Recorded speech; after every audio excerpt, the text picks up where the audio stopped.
and a lie went on vacation. And the lie, when they got to the hotel, said, let's go swimming. The truth said, okay. When they got to the pool, they undressed and got in the pool. And the lie said, let's see who can hold their breath the longest. They both said, let's close our eyes, go underwater, and the first person that comes up loses. Well, they both close their eyes and they go underwater.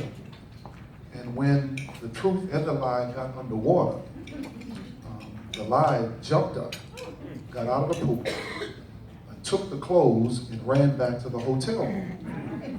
But when the truth looked around, he realized that the lie was gone. He goes upstairs to the hotel room, and the lie had put on the truth's clothes.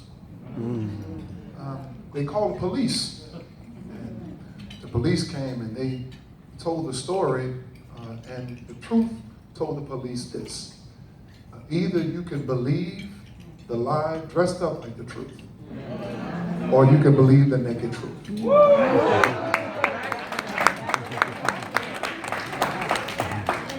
This is where we are, I believe, in ministry.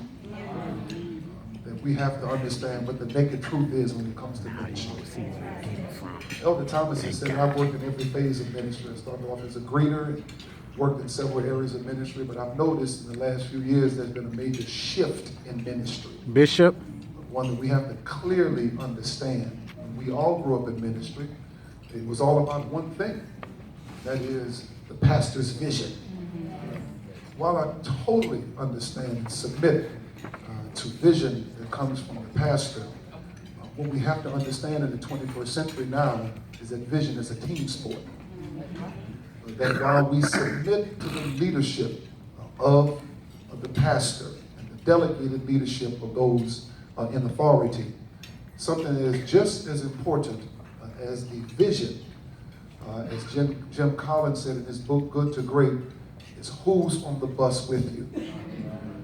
He said, if you have a group of people on the bus, and you have a vision and you're going to the right place, if you have the wrong people going to the right place, they'll mess it up when they get there. My God. He said, but if you are going in a direction with the right people on the bus and decide to change the direction and end up in the wrong place, the right people will make the wrong place the right place. It's going to take teamwork to make it happen. Like the Olympic rowers, when you see them rowing in the boat together, everybody has to be pulling in the same direction. They tell us that the individual rowers cannot even practice on their own. They have to practice with the whole team so that everybody can be with the same cadence. We have to understand that in this season we have to shift our mindset when it comes to church in the 21st century. One writer said this, he says, what you already know is a greater obstacle than what you don't know. Numbers chapter 11, verse number 16, the Bible in basic English said this, and the Lord said to Moses, the leader, send for 70 of the responsible men of Israel who are, in your opinion, men of weight and authority over the people. Let them come to the tent of meeting, and they will be with you. Verse 17, I will come down and have a talk with you there, Moses. I will take some of the weight which is on you and put it on them. And I will take part of the weight of the people off of you so that you don't have to take it by yourself.